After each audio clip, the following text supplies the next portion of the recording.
பஹல்காமில் நடந்த தாக்குதலுக்கு இந்தியாதான் காரணம் என்று பாகிஸ்தான் கூறுகிறது. ஆரிஃப் சார், அந்த பொண்ணோட முகத்தை மறக்கவே முடியல. 6 நாளைக்கு முன்னாடி கல்யாணம் நடந்து அந்த கல்யாண வளைய கூட கழட்டல. அதுக்குள்ள புருஷனோட பொணத்துக்கு முன்னாடி உட்கார்ந்துருக்கா. அந்த பொண்ணு இந்துங்கிற காரணத்தினாலயா? அந்த பொண்ணோட கணவரோட மதத்தை கேட்டு தலையில குறி வச்சு ஷூட் பண்ணிட்டாங்க. இதுதான் இஸ்லாம் மதம் போதிக்குதான்னு மக்கள் கேட்கறாங்க. பஹல்காம்ல நடந்த சம்பவம் ரொம்பவே மோசமான செயல். அந்த போட்டோவெல்லாம் நாம பார்த்தோம். நான் முந்தா நாள் கான்பூர்ல மீட்டிங்ல இருந்தேன். சுபம் வீட்டுக்கு போயிருந்தேன். அவருக்கு 1.5-2 மாசத்துக்கு முன்னாடி தான் கல்யாணம் நடந்திருக்கு. அவருடைய மனைவி, அவரோட அம்மா, அப்பா, அவரோட குடும்பத்தார், அவங்க மனைவி குடும்பத்தார், அப்புறம் இப்படி ஒட்டு மொத்தமா தங்களை கட்டுப்படுத்திக்கிறதுங்கிறது ரொம்ப கஷ்டமான விஷயம். அதே மாதிரிதான் இந்தோர்ல இருக்கிற சுஷீலோட பேரும் வந்தது. எல்லார்கிட்டையும் சொல்லியிருக்காங்க, கல்மா படிங்க, கல்மா படிக்க தெரியலனா தலையில குறி வச்சு சுற்றுவோன்னு சொல்லியிருக்காங்க. ஒருவேளை அவங்க இதை கேட்காம இருந்திருந்தா, அதாவது அவங்க கல்மா படிக்காம இருந்திருந்தா, அதாவது நீங்க இந்துவா முஸ்லீமா அப்படி கேட்காம இருந்தா எனக்கு ஆச்சரியமா இருந்திருக்கும். ஏன்னா இப்ப அவங்களுக்கு ரொம்ப தெளிவாவே தெரிஞ்சிருக்கும், இந்தியாவோட மோதி அவங்களால ஜெயிக்க முடியாதுன்னு ஒரு புரிதலுக்கு அவங்க வந்துட்டாங்க. ஏன்னா இந்த பயங்கரவாதங்கிறது அவங்களோட அரசு கொள்கையோட ஒரு பகுதி. இந்த பயங்கரவாதத்துல அவங்களோட நோக்கம் ஆயிரக்கணக்கான பேர் மேல காயங்களை ஏற்படுத்துறது. அப்புறம் அந்த காயங்களை ஏற்படுத்தி அதோட விளைவை அவங்க எப்படி எதிர்பார்க்கறாங்கன்னா, இந்தியால ஏதாவது பாதிப்பை ஏற்படுத்தி உள்நாட்டு குழப்பத்தை ஏற்படுத்தணும். இங்கே நாம ஒருத்தரோட ஒருத்தர் ஒற்றுமையா இருக்கோம். இந்தியா உள்ளுக்குள்ள பலவீனமா மாறணும்னு நினைக்கிறாங்க. இஸ்லாமியர் பேர்ல முகமுடிகளை வச்சு அவங்க நாட்டை நிறுவுனாங்க.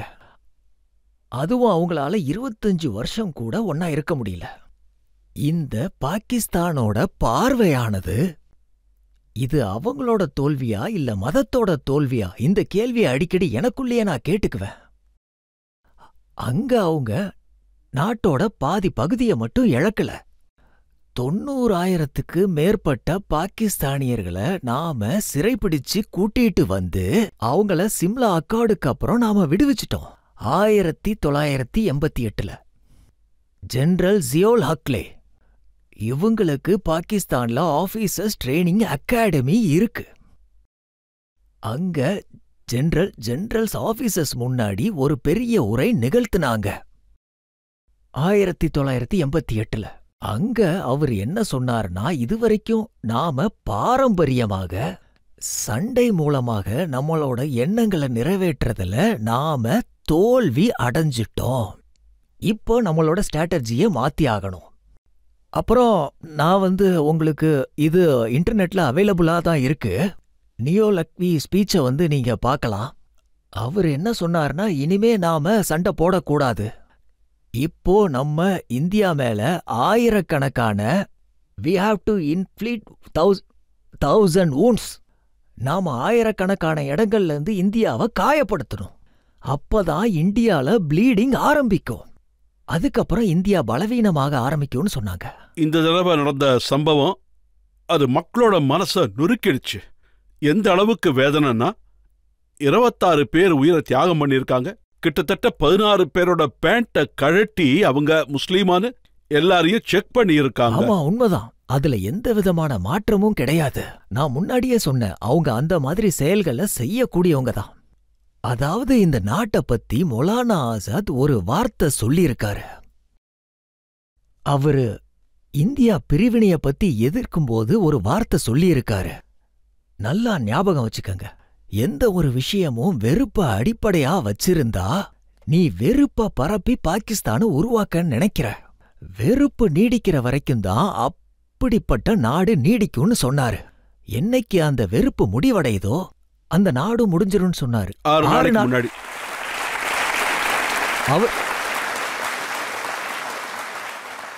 அங்க கிரெடிபிள் இன்ஸ்டிடியூஷன், நம்பகத்தன்மைன்றது ரொம்ப முக்கியம். அது அந்த அரசாங்கத்துல இல்ல. நான் பழி சுமத்தவே இல்ல.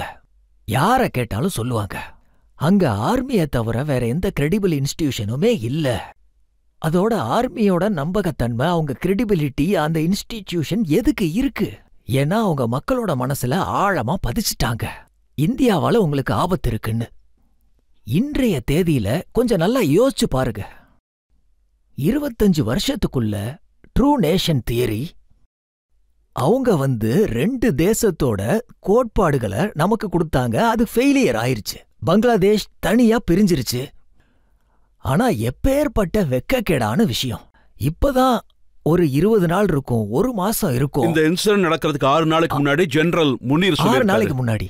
ஆமா, அதாவது ஒரு 15 நாள் இருக்கும். 2 விஷயம் அவர் சொல்லியிருக்காரு. ஒன்னு, இந்துவும் முஸ்லிமும் வேற வேற, இத முழு பாகிஸ்தானும் படிக்கணும், புரிஞ்சுக்கணும். அவங்க பழக்க வழக்கங்கள் வேற, அவங்க வாழ்க்கை வேறுபட்டதுன்னு சொல்லியிருக்காரு. அதே மாதிரி முஸ்லிம் சுப்பீரியர்னு சொல்லியிருக்காரு.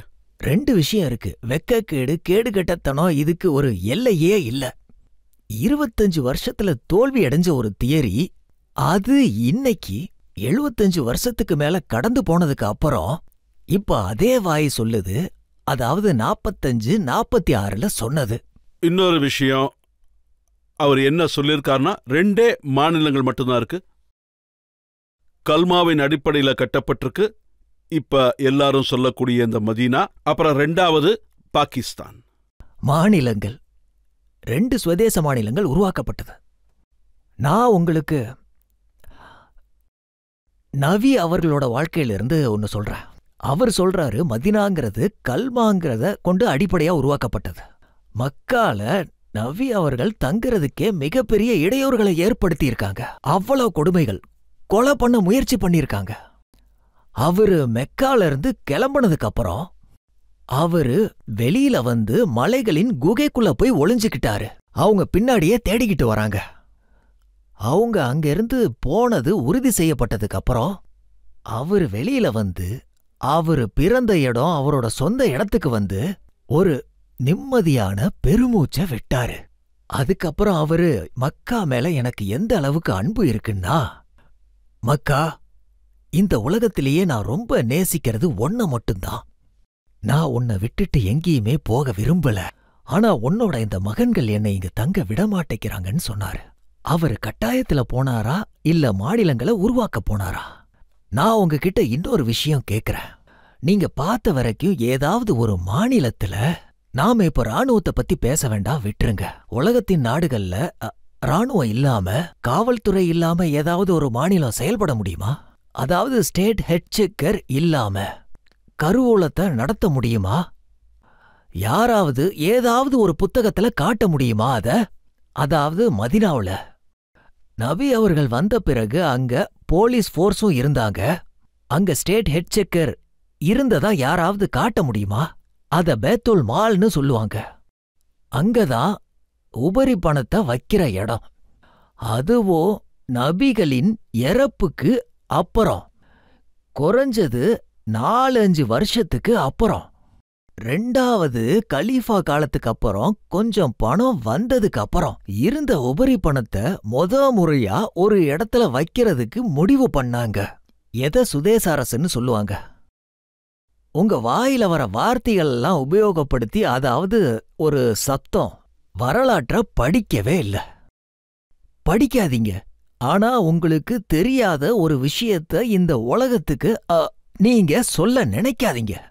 ஆனா கடந்த 1-2 ஆண்டுகள்ல பாகிஸ்தான் தெருக்கல்ல ஒரு முதல் முறையா பாகிஸ்தான் ஆர்மிக்கு எதிரா ஆர்ப்பாட்டங்கள் ஒன்றன் பின் ஒன்றாக நடந்துகிட்டு இருக்கு. நீங்க மீடியால பாருங்க, அவங்க அதுக்கு எதிரா என்னெல்லாம் எழுதுறாங்களோ அத பார்த்து அவங்களுக்கு தெரிய வருது பாகிஸ்தான் ஆர்மிக்கு, அதாவது அவங்களோட பிரீமியம் பொசிஷன், அவங்களோட அமைப்பு, ஒரு நம்பகத்தன்மையின் அடிப்படையில அது சரிஞ்சுகிட்டே போகுது. அவங்க ஏதாவது ஒரு பெரிய செயலை செய்யணும்னு நினைச்சாங்க, அந்த பெரிய செயலை செஞ்சு முடிச்சிட்டாங்க. அதாவது அவங்களோட சொந்த நிலைமை, அதுல இருந்து அவங்களோட கவனத்தை திசை திருப்பணும்னு நினைச்சாங்க. ஆனா ஆரிஃப் சார், இந்த விஷயத்த நிறைய பேரு இந்து முஸ்லிம் பிரச்சனையாக்க முயற்சி பண்ணாங்க. நம்ம காங்கிரஸ் லீடர் இருக்காரு விஜய் வட்டேட்டிதார். விஜய் வட்டேட்டிதார் இவர் மகாராஷ்டிரா காங்கிரஸ்ல பெரிய தலைவர். அவர் என்ன சொல்லியிருக்காருன்னா, என்ன பேசுறீங்க நீங்க, தீவிரவாதிங்க வந்து மக்கள் கிட்ட அவங்க மதத்தை கேட்டாங்களா, டெரரிஸ்ட் கிட்ட அவ்வளவு டைம் இருக்கா அவங்க கிட்ட பேச்சுவார்த்தை நடத்தி அப்புறம் ஷூட் பண்றதுக்கு அப்படின்னு. அவருக்கு இந்த விஷயம் தெரியாதுன்னு நினைக்கிறேன். அதாவது பயங்கரவாதம் எப்படி வேலை செய்யும்னு. பயங்கரவாதங்கிறது மக்களை கொல்றது மட்டும் கிடையாது. பயங்கரவாதம் ஒரு யோசனை. பயங்கரவாதத்தை நாம டிஸ்ரப்ஷன்னு கூட சொல்லலாம். உள்ள இருந்து வெடிக்க வைக்கிறது. நாம களத்துல இறங்கி அவங்கள தோக்கடிக்க முடியாது. அதனால நாங்க மறைஞ்சிருந்து உங்களை தாக்குவோம். நாங்க மறைஞ்சிருந்து உங்களை தாக்கும்போது அதுல இந்த விஷயமும் அடங்கும். ஒருவேளை எங்களால முடிஞ்சா நாங்க உங்க சமூகத்தை துண்டு துண்டா பிரிக்க முயற்சி பண்ணுவோம். அதனால அவருக்கு அத பத்தி எல்லாம் தெரியாது, பயங்கரவாதம் எப்படியெல்லாம் வேலை செய்யும்னு. இது ராபர்ட் வாத்ரா அரசியல்ல இல்ல, ஆனா ஒரு பெரிய குடும்பத்தோட மருமகன். அவரோட ஸ்டேட்மெண்ட்டை பார்த்தேன், ரொம்ப வேதனைக்குரியதா இருந்தது. நான் அவருடைய ஸ்டேட்மெண்ட்டை உங்களுக்கு சொல்றேன். என்ன சொல்லியிருக்காருன்னா, இந்த முஸ்லீம்கள் தங்களை பலவீனமா நினைக்கிறாங்க. பஹல்காம்ல மக்களை கொன்னுட்டு மோதிக்கு மெசேஜ் அனுப்பியிருக்காங்க, நீ நாட்டை பிரிவினை செஞ்சுட்டன்னு. இந்த மாதிரி அறிக்கையெல்லாம் ரொம்ப வெட்கக்கேடான விஷயம். இது முழு நாட்டுக்கு எதிரான சதி. அப்புறம் இந்த திட்டத்தை இப்ப தீட்டப்படவே இல்ல. இப்ப இதுல ஒரு புது பரிமாணத்தை தான் சேர்த்திருக்காங்க. அந்த பரிமாணம் என்னன்னா, தடவை பாகிஸ்தான் ஆர்மிக்கு எதிரா பொதுமக்களோட சீற்றம் தெருக்கல்ல பொது இடங்கள்ல கடந்த 1-2 வருஷமா தெரிய வருது. இது மட்டும்தான் புதிய பரிமாணம். அதாவது இப்ப அங்க இருக்கிற ராணுவ ஜெனரல், அதாவது ராணுவ தலைவர், அவரோட பதவி ஆபத்துல இருக்கிறத உணர்ந்தாரு. இப்ப அவரோட பதவி மட்டும் ஆபத்துல இல்ல, அவருக்கு இன்னொரு விஷயமும் தெரியுது. பாகிஸ்தான்ல ஆர்மியோட பிரீமியர் ஸ்டேட்டஸே ஆபத்துல தான் இருக்கு. நீங்க இதுக்கு முன்னாடி கேள்விப்பட்டிருக்கீங்களா? அதாவது பாகிஸ்தான் உருவானதுல இருந்து ஏதாவது ஒரு ஆர்மி ஜெனரலுக்கு எதிரா மக்கள் பேசியிருப்பாங்களா? அங்க ஆர்மிக்கு எதிரா எப்பயுமே பேசியிருக்க மாட்டாங்க. ஆனா இன்னைக்கு ஆர்மிக்கு எதிரா கடந்த 1-2 வருஷமா ஆர்மிக்கு எதிரா மக்கள் கோபமா இருக்காங்கன்னு ஒத்துக்கலாம். ஆனா அவங்க முல்லா முனீர் ஆக வேண்டிய அவசியம் ஏற்பட்டுச்சு. அதனாலதான் முல்லாக்களா மாறுறாங்க. நீங்க ஜின்னாவை பத்தி நீங்க படிச்சு பாருங்க. நான் ஒன்னும் குற்றமே சுமத்தல. இந்த பிரேயர் இருக்குல்ல, நமாஸ்ன்னு சொல்லுவாங்க, சலாத்தி நமாஸ்ன்னு சொல்லுவாங்க. அதுல ஒரே ஒரு குர்ஆன் வசனத்தை படிக்க வேண்டியது இருக்கும், அல்-ஃபாத்தியா. அது டாக்குமெண்டடா இருக்கு, படிச்சு பாருங்க நீங்க. பாகிஸ்தான் உருவாகிற வரைக்கும் ஜின்னாக்கு அது கூட வராது. அதுவும் உஸ்மானி சார் இருந்தாரு, மௌலானா, அவர்தான் அவருக்கு நினைவூட்டினாரு. அவரு முல்லாவா மாற வேண்டிய அவசியம் என்ன ஏற்பட்டது? அந்த மாதிரி ஆளுங்க தான் அப்படி மாறுவாங்க. மதத்தின் அர்த்தம் புரியாதவங்க தான் அத தவறா பயன்படுத்திக்குவாங்க. அந்த மாதிரி ஆளுங்க தான் அதிகமா தவறா பயன்படுத்துவாங்க.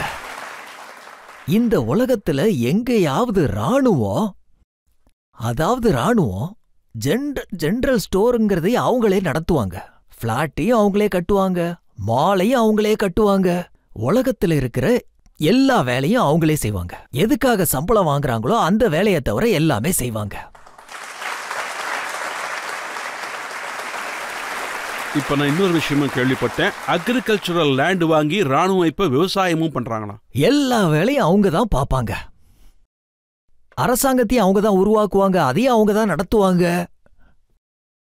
ஒருவேளை அவங்க நியமிக்கிற ஆளுங்க அவங்கள ஏதாவது கோவப்படுத்திட்டாங்கன்னா அவங்கள உடனடியா மாத்திருவாங்க. எல்லாத்தையும் அவங்களே தான் செய்வாங்க. இப்போ அவங்களோட கேம் எக்ஸ்போஸ் ஆயிருச்சு. ஆர்மிங்கிறவங்க எப்பவும் இப்படி நடந்துக்க மாட்டாங்க. நிறைய பேர் எங்கிட்ட இப்படி ஒரு கேள்வி கேட்கறாங்க, கல்மாங்கிறது என்ன? எதுக்கு ஜெனரல் முனீர் கல்மா பத்தி பேசினாரு? ஏன் அந்த பயங்கரவாதிங்க கல்மாவை படிக்க சொன்னாங்க? அத நீங்க ஜெனரல் முனீர்கிட்டே கேளுங்களேன். இந்த கல்மா, அதாவது அத படிக்கிறதுங்கிறது உண்மைதான். ஆனா இந்த கல்மாங்கிறது ஓதப்படும் குர்ஆன்ல இல்லவே இல்ல. இது அவங்களுக்கு தெரியுமான்னு அவங்க கிட்ட கேளுங்க.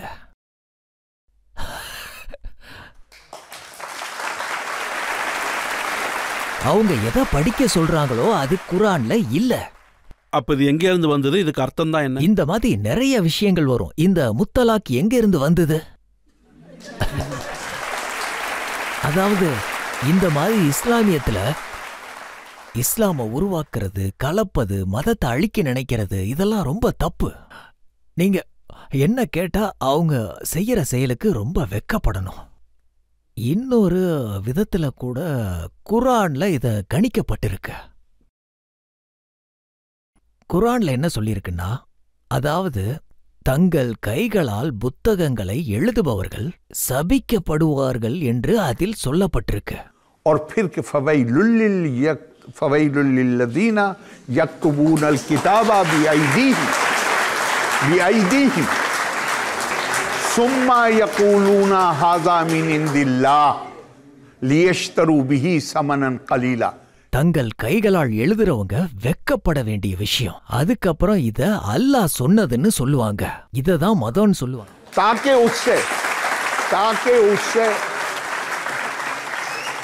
ताकि उससे लियश्तरू बिही समनन क़लीला. அதனாலதான் நம்ம உலகம் பயன்பெற வேண்டும்னு சொல்றாங்க. அவங்க இத மட்டும் சொல்லல, இதுக்கு அப்புறமும் நிறைய சொல்லியிருக்காங்க. அதாவது அழிவு நாட்கள்னா புரியும்ல, அக்கௌண்டபிலிட்டி டே. நபி அவர்கள் கம்ப்ளைண்ட் பண்ணுவாரு, கடவுள் இடத்துல புகார் கொடுப்பாரு. அதாவது யா அல்லாஹ், என் சமூகத்தை சேர்ந்தவங்க அவங்க இந்த குர்ஆன் ஷெரீஃப முட்டாள்தனம், யா ரப்பி இன்னா கௌமி தகஸு ஹாஸல் குர்ஆன மஹ்ஜூரா, அவங்க குர்ஆன ஒட்டகத்தை அரேபியர்கள் வெட்டும்போது அதோட 4 கால்களையும் கயிறால கட்டி, அது பெரிய மிருகம் இல்லையா, அதை விழ வைப்பாங்க. அப்படி ஒரு நிலைய மெஹஜூரின்னு சொல்லுவாங்க. குர்ஆன்ல என்ன சொல்லுதுன்னா, அழிவு நாட்கள்ல நபி அவர்கள் அல்லாஹ் கிட்ட விண்ணப்பம் வைப்பாரு, என்னோட சமூகத்தை சேர்ந்தவங்க வேற யாரும் கிடையாது, எனக்கு விசுவாசமா இருந்தவங்க ஹௌமித் தகசு, என்னோட சமூகத்தை சேர்ந்தவங்க இந்த குர்ஆன அந்த நிலைமைக்கு ஆளாகிட்டாங்க. அதாவது ஒட்டகத்தை வெட்டுறதுக்காக அத கயிறால கட்டி கீழே விழ வைக்கிற நிலைமை. இவங்க அப்படிப்பட்ட ஆளுங்க. இத கவனமா கேளுங்க. குல் இன்னி அனன் நதீருல் முபீன். இங்க நபி அவர்களுக்கு அறிவிக்கப்படுது, நீங்க சொல்லணும். என்ன அறிவிக்கணும்? நான் இங்கே உன்னை எச்சரிக்க வந்திருக்கேன். இந்த தண்டனை, குல் இன்னி அனன் நதீருல் முபீன் கமா அன்ஸல்னா அலல் முக்தஸிமீன். இந்த தண்டனை மக்களை பிரிப்பவங்களுக்கு கிடைக்கும்னு சொல்றாங்க. பகுதிகளாக பிரிக்கப்படுவது உங்களுக்கு தெரிஞ்சிருக்கும்னு நினைக்கிறேன். இந்தியா பிரிக்கப்பட்டது 2 துண்டுகளாச்சு. அதாவது பிளவுபடுத்துற வேலைய பாக்குறவங்க அவங்க தான் இந்தியாவை 2 துண்டா வெட்டிட்டாங்களே, அவங்களுக்கு எப்படி தண்டனை கிடைக்காம இருக்கும்? அவங்களுக்கு நிச்சயம் தண்டனை கிடைக்கதான் செய்யும். ஆனா நீங்க ஒத்துக்கிறீங்களா, இந்த தடவை மக்களை பிரிக்கிறதுக்காக அவங்க செஞ்ச சதியில அவங்களுக்கு வெற்றி கிடைக்கல? அதுக்கப்புறம் நான் என்ன விஷயத்தை பார்த்தேன்னா, முஸ்லீம்கள் மாஸ்க் விட்டு வெளியே பாகிஸ்தான் ஒழிகன்னு கோஷம் போட்டாங்க. அவங்க அந்த பயங்கரவாதிகளுக்கு எதிராக கோவத்தை வெளிப்படுத்தியிருக்காங்க. அப்புறம் நேத்து எனக்கு ஒரு கடிதம் வந்தது. பட்னால ஒரு மசூதியில பயங்கரவாதிகளுக்கு எதிராக ஒரு மீட்டிங் ஏற்பாடு பண்ண போறாங்க. நான் முழுசா உடன்படுறேன். அதாவது மக்களுக்கு ஒரு பழமொழி ஒண்ணு இருக்கு, சில பேரை நாம எப்பவுமே முட்டாளாக்கிக்கிட்டு இருக்கலாம். அதாவது நம்மளால எல்லாரையும் கொஞ்ச நேரத்துக்கு முட்டாளாக்கி வைக்க முடியும், ஆனா எல்லாரையும் எப்பவுமே முட்டாளாக்கி வச்சிருக்க முடியாது. குர்ஆன்ல ஒரு வாக்கு சொல்லப்பட்டிருக்கு, வமா தஃபர்ரகு இல்லா மின் பஅதி ஜாஅஹுமுல் இல்மு பகியம் பைனஹும். மதத்திற்காக ஒருபோதும் சண்டை என்பது நடக்காது, சுயநலத்துக்காக மட்டும்தான் சண்டை நடக்கும்.